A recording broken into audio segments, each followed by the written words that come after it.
Hello and welcome to 5 Minutes in the Shed. So, what did we do last time? Last time we made a side panel. There's the side panel. I'll give it a bit of a polish. I haven't got it to a mirrored finish yet, but I will do that. I've got a bit more to do on that. It's nicely fettled now, fits in quite nicely. I wasn't happy with these sharp corners at the top, so I've changed those. I've made those kind of rounded now, and that fits under the seat a lot better. Kind of fills the kind of hole that it had left. You know, I wasn't too happy with that, but that's all right. That's pretty good. It's bolted on now, solid, not going anywhere. It's not going to rattle or anything like that. Looking pretty good. You may also have noticed new shoes. That's right. I've got my off-road tyres, because obviously this is going to be a street scrambler kind of spec. So I've got some nice off-road, well, say off-road tyres. They're trials tyres. So they're not as kind of knobbly as a motocross tyre. So they'll work okay on the road. These are rated for the road. Yeah, should be alright. Look pretty sweet. Now I was going to film changing the tyres, and I thought, you know, does anyone really want to see me huffing and puffing and sweating with a tyre lever trying to get tyres on and off? So I thought I just did it the other night. I wasn't really thinking about it. However, did the back one, no problem at all, because the back one's got pretty big sidewalls and it's, you know, quite pliable. The old tyres are really old, right, and they're very, very hard. It's like prying concrete off a wheel. It was a nightmare. So they came off okay, but the front tyre, I pinched the inner tube, right, so the inner tube was scrapped. So today I shot up to the motorbike shop in Coventry, and I saw my mate Ken. And Ken sorted me out with the new front inner tube, which is great. So I've got the new front inner tube, which has got to go on the front wheel now. So actually, while I'm videoing, I'll put that on tape. I'll show you me putting an inner tube in and struggling with tyre levers. All right, let's cue the funky music.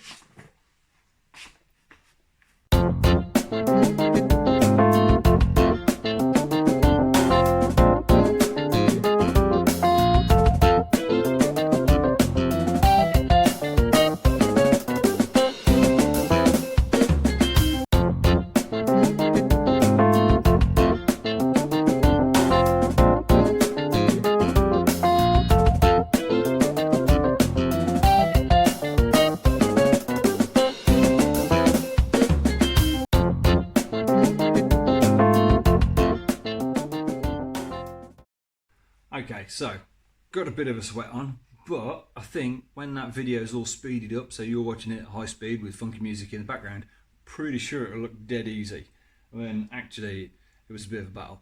But it's on now, and it's all good, so I think now's the time to put it in the bike.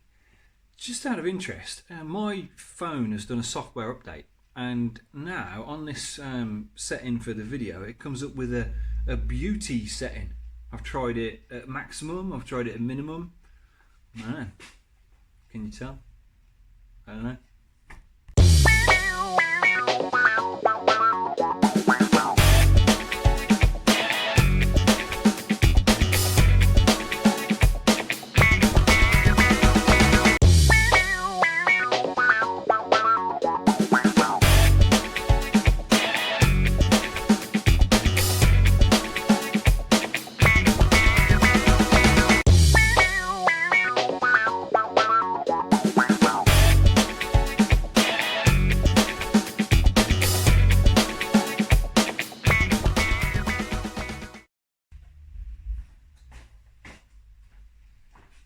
Okay, so that's both the wheels in, new tyres on.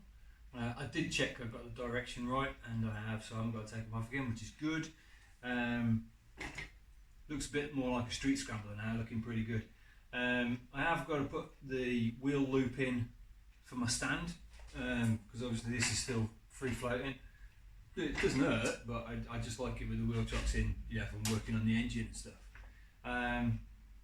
So yeah, next job then. Oh, you may have noticed as well, I'll put a headlamp on. This is a 6.5 inch headlamp, because I was trying it with a 7, but the 7 was a bit too big for kind of a street scrambler, so I got for a smaller one. It's just a Honda CG125 headlamp, just a little standard headlamp. So that's sitting there quite nicely.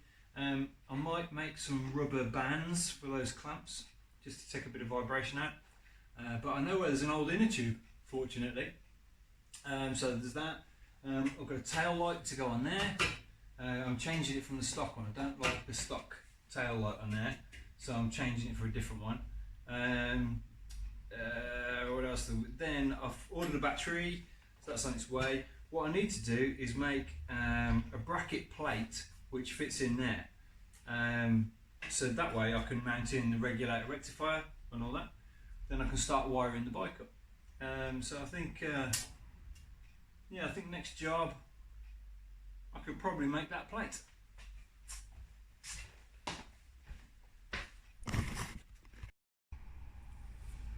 Right then, so I've spun the bike round because I'm going to be filming from this side for the next while anyway.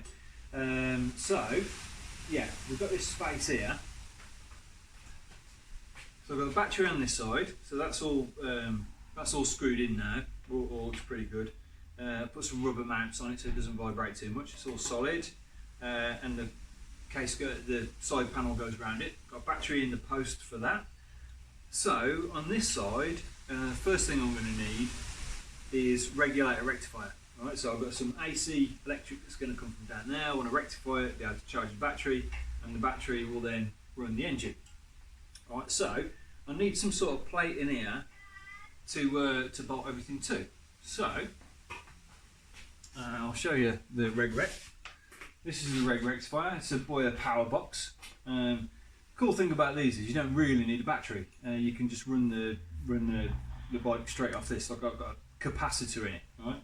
So I need somewhere to mount that in there. Right? So I need to make a plate, which I'm thinking about hanging it on there because they're my only fixing points, and they're going to come down somewhere down there for a third fixing point. So I'm going to need a CAD template. Right.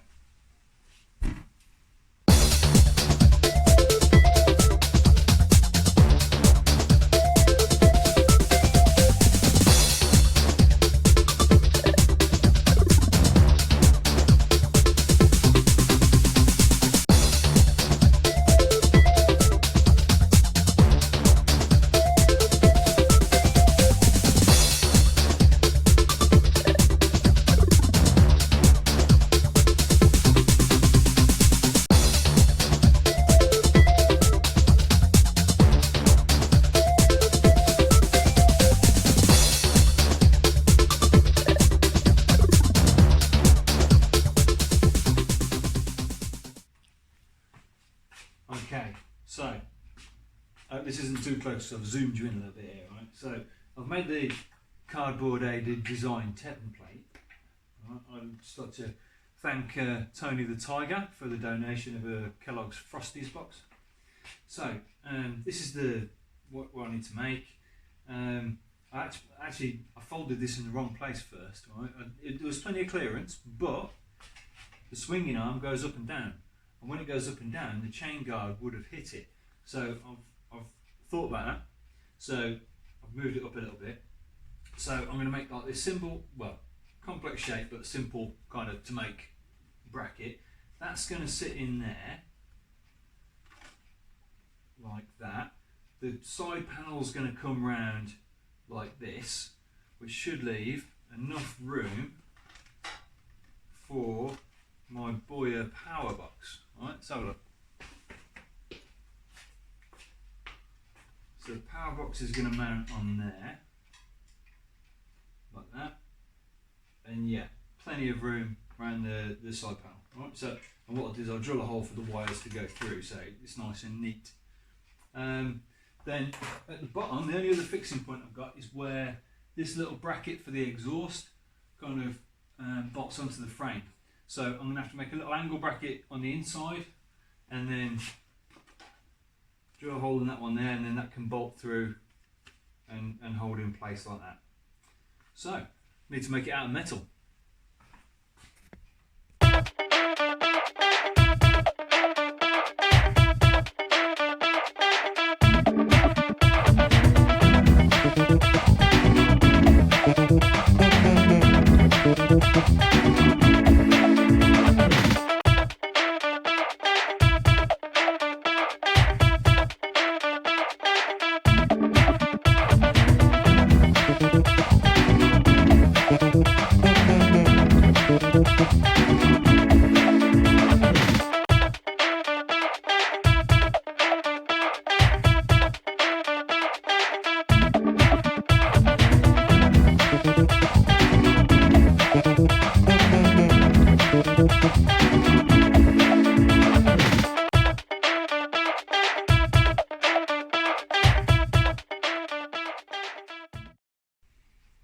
Right then, so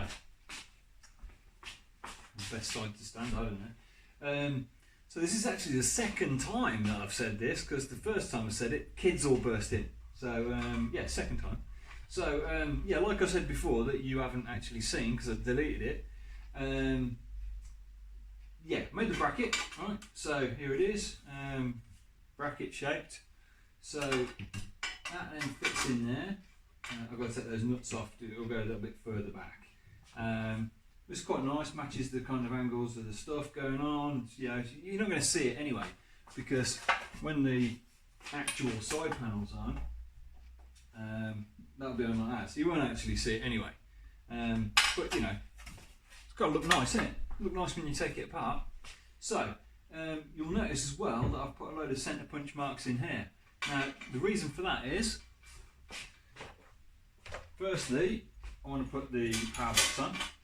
Alright, so the power box is going to sit back there, but I thought also good place here, so you can just take the seat off and get into the top quite easily. And I thought, you know what, I need to put the main fuse in somewhere as well. So the main fuse is going to go there, so you can take the seat off and you get to the fuse easier. Alright, so serviceability, designed for service, that is. Right, so got a load of holes to drill. Once I've drilled those holes, then I can mount those few little electrical components on there, and then we can start putting it all back in. And I need to make a little bracket for the bottom of it as well, which is something I need to do. Right, okay, drill some holes.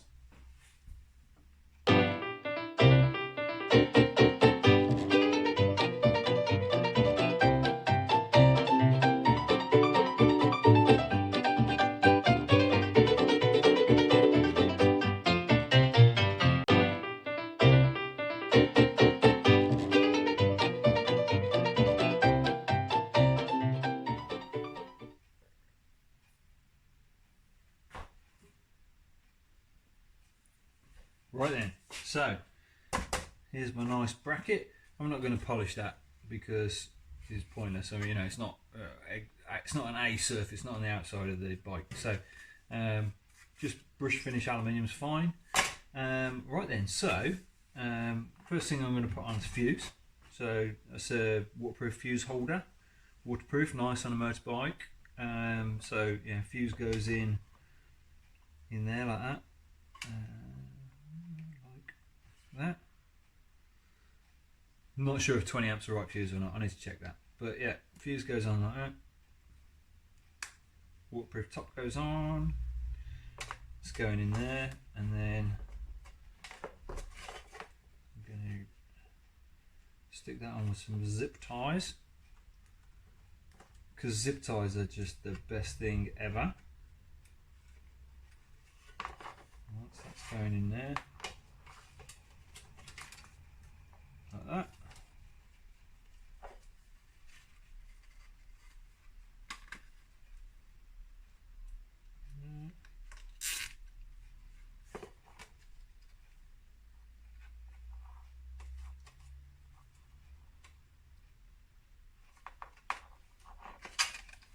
Like that.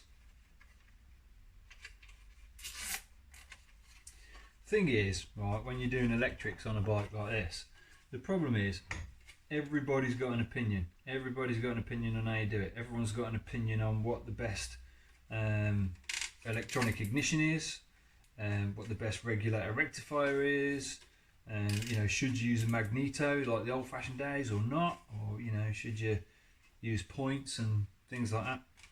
But you know, you got to do whatever you think's right and whatever kind of suits the bike that you're building, really.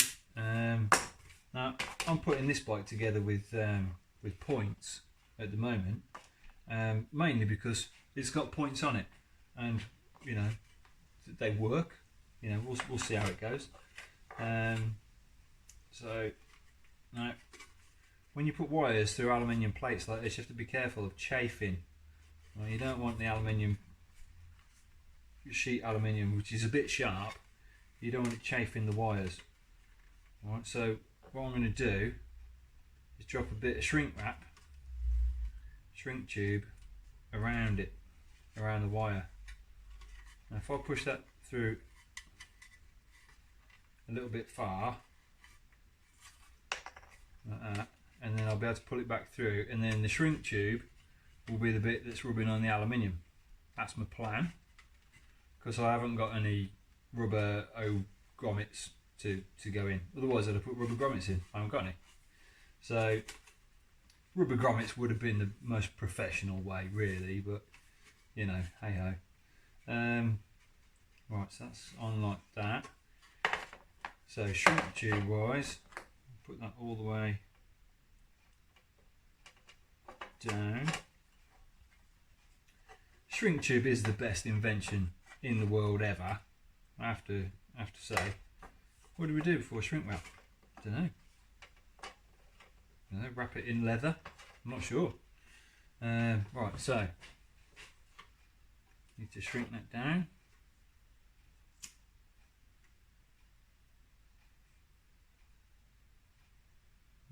Shrinky, shrinky.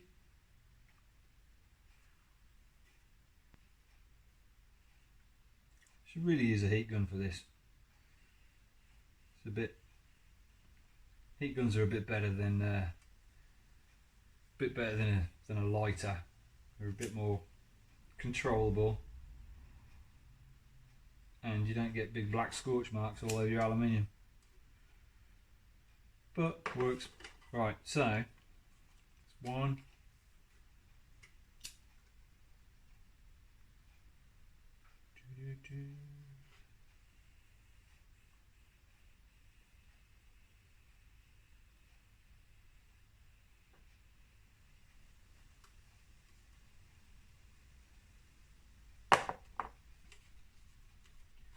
There we go, that'll be enough to protect the wire. So my plan is push it back through like that.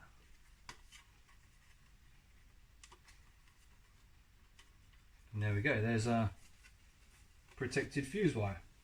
There we go. Nice, and I might just drop a couple of zip ties in, stop it sliding in and out as well. So that's good. So we've got fuse on. Now we need the regulator rectifier. Now that's going through a metal hole as well. So I've put another bit of shrink tube here. I'm just going to shrink that on. That will give a bit of armour plating, so just in case it catches on the hole. I don't think it will, but I don't want it to have an issue. So just melt that on.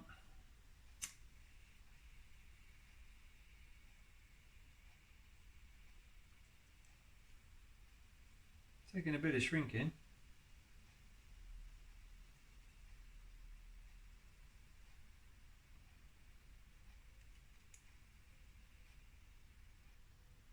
There we go. Also, it gives them a bit of robustness on that joint, because you don't want them waggling about and cracking, because that would be bad. All right. So we've got to go through there, like that. That in there. Line the holes up. You see, pretty close to that sharp edge. That's why I put that on. Right. Some nuts and bolts in there, which is these.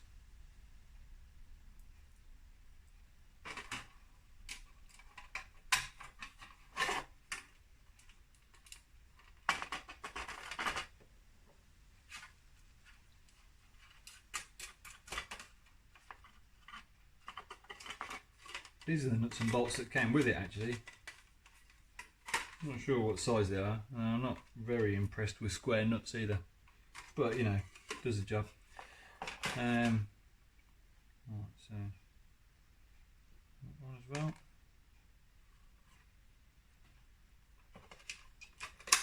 And there.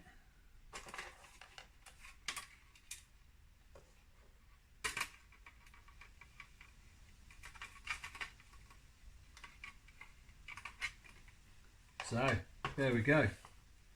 There's the electrical system panel. Just tighten the bolts up and a couple of zip ties on that, and that's ready to go in the bike. Right, okay then. So here we have it. Can you see all right? There we go, electrical panel for inside the bike. Brill. Right, so this is going to fit down here.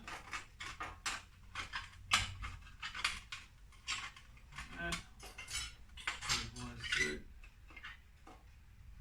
And then it's going to go on there, and that's going to go in there. Stick some nuts on.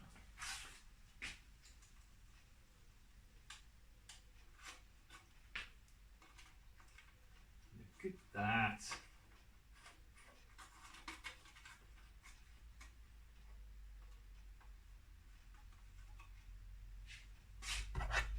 Socket for that one.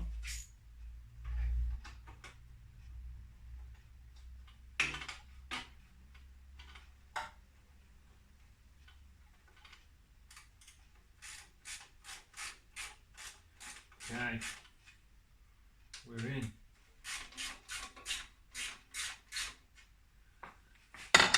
There we go, so that's going to be sitting about there. It's going to spring it out a little bit, isn't it? So yeah, that'll sit about there. And that's where they'll all sit in the machine. Which is nice because you get a bit of airflow through here, which will flow around that and cool it down a little bit, which is good because obviously rectifiers do have a little bit of heat going through them. Heatsink for this is the metal case that goes around it, so it's now actually on a bigger heatsink itself, which is good. And then that cover will go in front of it, and you'll never see it again. There you go. And if I want to get to the fuse, I can get to the fuse from the top. All I need to do is set the seat off. So, yeah, looking pretty good, I reckon. Also, a little bit of real estate down here as well for cable runs and any other devices that I need to strap to it that I haven't thought about yet. So, yeah, looking pretty good. In fact, I was planning on putting the horn up at the front here, but I think I might even put the horn in there because horns aren't particularly nice looking unless you get a big fancy chrome one. I might just drop the horn in there out of the way. So yeah, looking pretty good. So yeah, that's my weekend finished. Thanks for watching. Like and subscribe.